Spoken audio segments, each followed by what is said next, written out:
আসসালামু আলাইকুম এভরিওয়ান।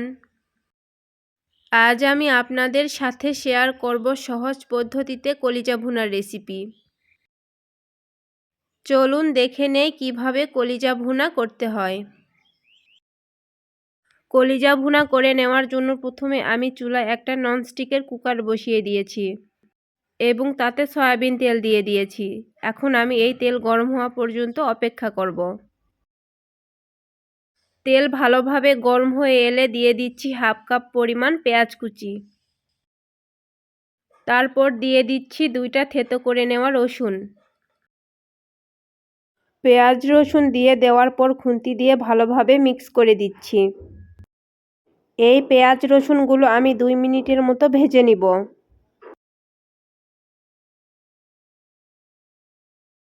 পেঁয়াজ রসুন ভেজে নিয়েছি। এখন আমি এখানে দিয়ে দিচ্ছি 1 চা চামচ পরিমাণ আস্ত জিরা। আস্ত জিরা দিয়ে দেওয়ার পর আমি 1 মিনিটের মতো ভেজে নিচ্ছি। পেঁয়াজ রসুন ভেজে নিয়েছি। এখন আমি মশলাগুলো কষিয়ে নেওয়ার জন্য দিয়ে দিচ্ছি 2 কাপ পরিমাণ গরম পানি। পানি দিয়ে দিয়েছি। এখন আমি এখানে সব রকমের মশলা দিয়ে দিব। প্রথমেই দিয়ে দিচ্ছি স্বাদমতো লবণ।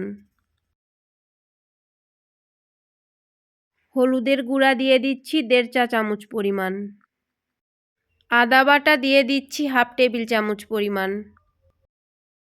জিরা বাটা দিয়ে দিচ্ছি 1 চা চামচ পরিমাণ। কালো এলাচ দিয়ে দিচ্ছি 2টা।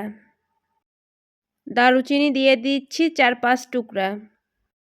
দিয়ে দিচ্ছি 4টা সাদা এলাচ।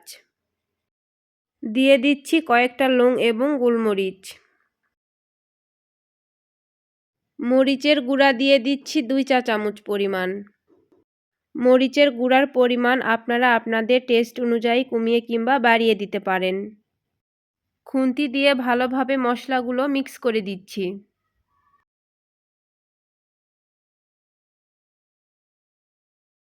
মশলাগুলো ভালোভাবে মিক্স করে নিয়েছি। এখন আমি ঢাকনা দিয়ে ঢেকে 10 মিনিটের মতো এই মশলাগুলো কষিয়ে নিব।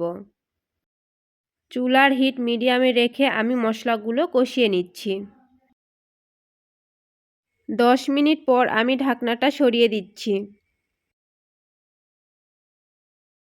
ঢাকনা সরিয়ে আমি খুন্তি দিয়ে ভালোভাবে মিক্স করে দিচ্ছি। দেখুন মশলাগুলো কিন্তু কষিয়ে নেওয়া হয়ে গিয়েছে।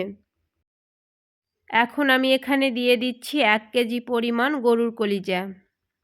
এই কলিজাগুলো আমি আগে থেকে ছোট ছোট করে টুকরো করে নিয়ে পানি দিয়ে ভালোভাবে পরিষ্কার করে নিয়েছি।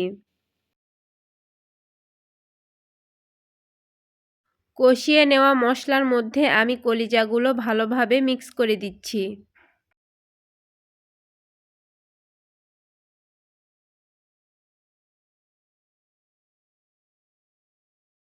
সব কিছু ভালোভাবে মিক্স করে নেওয়া হয়ে গেলে এখন আমি এখানে অ্যাড করে দিচ্ছি 3 কাপ পরিমাণ গরম পানি।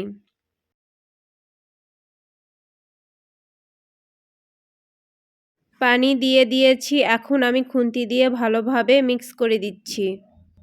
খুন্তি দিয়ে মিক্স করে দিয়ে আমি ঢাকনা দিয়ে ঢেকে এই কলিজাগুলো 20 মিনিট রান্না করে নিব।